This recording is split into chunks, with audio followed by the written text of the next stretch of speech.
लीजिए अगला मरहला शुरू हुआ चाहता है, जिसमें इल्जामात ऑडियोज और वीडियोस की शक्ल में सामने आएंगे और हमारी सियासत की खासी करी शक्ल सामने आएगी, जो रियासत, सियासत और इन दोनों से जुड़ी शख्सियात और उनके कारनामों के मजीद खदोखाल वजह करेगी। नीम पुख्ता और कहीं अटके हुए समाज की पैदावार अजहान में महज दो ही किस्म के जज्बात मौजूद होते हैं, या तो वो शदीद किस्म की मोहब्बत के जाल में फंस जाते हैं या फिर नफरत की शिद्दत उन्हें मफलूज कर देती है। आपका कल बिल्कुल जो मैंने खान साहब ने आपको कहा था ना कि गद्दारी का वो जो आपने हैशटैग करके करना है, इतने लोगों का फोन आया हुआ था कि आपका सोशल मीडिया बहुत एक्टिव था और एक हफ्ते से बिल्कुल एक्टिव नहीं है। 24 चैनल को, समा को, 92 को और क्या नाम है इसका, ARY को कोई ऐड नहीं जाएगा बिल्कुल। तो मैंने बताना था कि सिर्फ इन्फॉर्मेशन देनी थी आपकी कि खान की तरफ से बड़े मुझे मैसेज थे कि जी हमारा पैचअप करा दें आपके साथ। आज तो उसने बहुत ही किए मुझे मैसेज। अभी पॉसिबल है ना? नहीं ठीक है, मैं सिर्फ आपकी नजर में कदम मुलाकात है हफ्ते वरी तो कर दे तुम आ जाओ। अब ऐसा कहता अम्मी ने परसों आ जाएगी, उनके टीम तैयार करके मंगवा लेना। नहीं वो कहती है मैनू तुसी हीरा मंगवा दो ते अंगूठी मैं तो खरीदांगी, जो पैसे बननगे तुसी मैनू दे देना। मैं कहा ठीक है।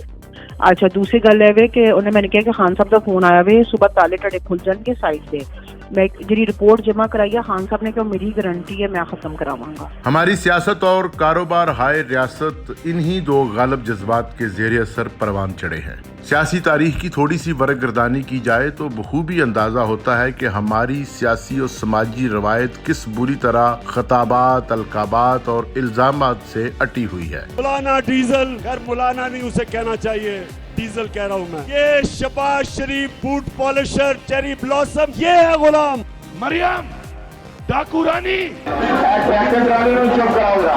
यहाँ दानिस्ता तौर पर हम सियासी और समाजी मैदान से ताल्लुक रखने वाली उन खवातीन का तज़किरा नहीं करेंगे जिन्हें घटिया किस्म के इल्जामात का सामना जीते जी भी करना पड़ा और बाद अज मौत भी उनके बारे में इज्तिमाई हाफजा वैसा ही है। ये हमारे सियासी और समाजी रवैयों का निचोड़ है, जिसमें तकरीबन वो तमाम तबकात शामिल हैं जो हमारी रियासत में पाए जाते हैं। कुछ अर्सा पहले तक ये सिलसिला अखबारात के खसूसी मज़ामीन, TV की मखसूस नशरियात, जलसे जुलूसों, प्रेस कॉन्फ्रेंसेस वगैरह तक महदूद था, लेकिन फिर भी आवाम की अच्छी खासी तादाद इससे मुस्तफीद होती बल्कि असर भी लेती। अब सोशल मीडिया ने इस रुझान को चार चांद लगा दिए हैं और मुल्क के गली कूचों से लेकर आला तरीन ऐवानों तक टिक टाकर्स दंदलाते फिर रहे हैं, जिन्हें न सिर्फ सराहा जाता है बल्कि माली तावन फराहम किया जाता है। ज्यादा वजाहत में जाने की बजाय इतना काफी है कि भले वक्तों में किसी अहम कौमी मसले, सियासी तनाज़े, पार्टी पॉलिसी या अहम सरकारी इदारों के बड़े ओहदेदार अपनी तफहीम के लिए या अपना मौक़िफ़ पेश करने के लिए अखबारात के मुदीरों, सीनियर सहाफ़ियों और दानश्वरों को दावत देते और सवाल जवाब की नशिस्त में जहां मुल्की मीडिया मेज़बान के मौक़िफ़ से बखूबी आगाह हो जाता, वहां जिम्मेदार अदारे और अफराद भी ये अंदाज़ा लगाने की कोशिश करते कि आम लोग और अहले दानिश क्या सोच रहे हैं। इस तरह बहुत सारे इबहाम दूर हो जाते और मुतसादम जमातों और अदारों की तरफ से संजीदा मौक़िफ़ सामने आता। लेकिन अब ये रवायत खाक हुई और टिक टाकर्स के जरिए ही हर किस्म की पॉलिसी और मौक़िफ़ की अशायत का तरीका इख्तियार किया गया है। अब मुदीरों और अहले दानिश की जगह कीबोर्ड वॉरियर्स और कैमरे के सामने लिपसिंग करने वालों ने ले ली है। अहबाब को मुबारक हो, इस तरह इनका बहुत सा कीमती वक्त बच जाता है और मुखालिफ की इज्जत और साख बिल्कुल नहीं बचती। अगर ये टिक टाकर्स और कीबोर्ड वॉरियर्स सियासी जमातों की इंतखाबी मुहिम या मुख्तलिफ मामलात पर इनके मौक़िफ़ की अशायत तक महदूद रहते तो शायद इतनी तशवीश और हिजानी कैफियत पैदा न होती। लेकिन गुज़श्ता चंद बरसों में मुख्तलिफ सियासी जमातों और धड़ों की तरफ से इन हाई टेक वॉरियर्स को तमाम इश्यूज पर अगले मोर्चे के सिपाही की तरह इस्तेमाल किया गया है। मिसाल के तौर पर खुफिया कैमरों की मदद से रियासत के सबसे बड़े एहतसाब के अदारे नैब के ताकतवर चेयरमैन को राम कर लिया गया और टीजर के तौर पर जब इनकी एक गैर मुनासिब वीडियो मार्केट में फेंकी गई तो कोहराम मच गया। मज़कूरा अहदेदार न इस्तीफा दे सकते थे कि मजीद टीजर्स और चिटखारेदार वीडियो سامنے آ جائیں اور نہ ہی کسی قسم کی تعدیبی کارروائی کا رسک لے سکتے تھے کہ جواب میں پھر وہی ہوتا. لہٰذا انہوں نے رسوائی برداشت کی اور یوں ایک انتہائی حساس اور اہم کام غیر جانبداری کے ساتھ انجام نہ دے سکے جس کے لیے ریاست اربوں روپے خرچ کر رہی تھی. اسی طرح کی ایک اور ویڈیو ایک عدالت کے جج صاحب کے لیے جان لیوا ثابت ہوئی جو ایک اہم سیاسی شخصیت کی کرپشن کا کیس سن رہے تھے. 2 برس پہلے بلوچستان کے ایک ضلع کے پولیس سربراہ نے اپنی کن پٹی پر گولی مار کر اپنی ہی جان لے لی کیونکہ ایک رات پہلے جب وہ اپنے دیگر اعلیٰ عہدیدار ساتھیوں کے ساتھ مبینہ طور پر شراب نوشی میں مصروف تھا تو کثرت شراب نوشی کے بعد اس نے نیم برہنہ ہو کر کچھ نازیبا حرکات کی